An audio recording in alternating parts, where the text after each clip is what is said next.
The resignation of Ukraine's Deputy Prosecutor General follows a similar move by the Economy Minister Aivaras Abramovičius earlier this month. Both men had accused loyalists of Ukraine's current president of widespread corruption. It's a crisis of trust. It's a crisis of values. I think we really need to use this opportunity to bring in a completely different set of people with a completely different mindset. Parliament convenes Tuesday to debate a report on the coalition government's performance that could force a no-confidence vote.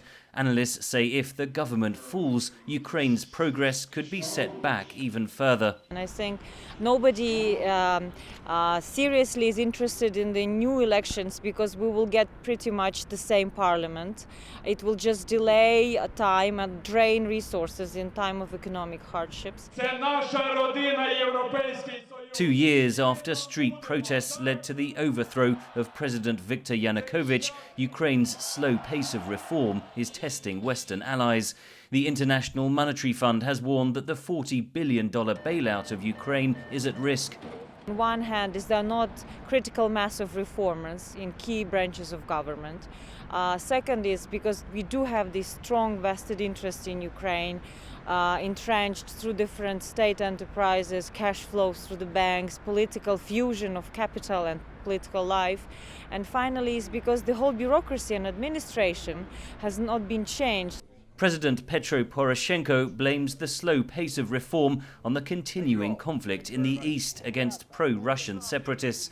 Speaking at the recent Munich Security Conference, he had tough words for Moscow. The only thing which needs to be done is remove your troops from Ukrainian territory, both on Donbass and Crimea, return the Ukrainian control on the control part of Ukrainian-Russian border, release all the hostages, and with no tension, no escalation, no war in this region.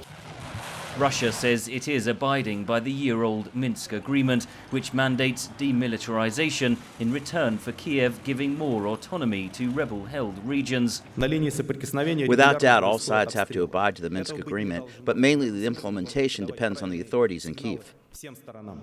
Ukraine's army claimed Monday its forces in the eastern Donbass region had come under fire 71 times in the previous 24 hours.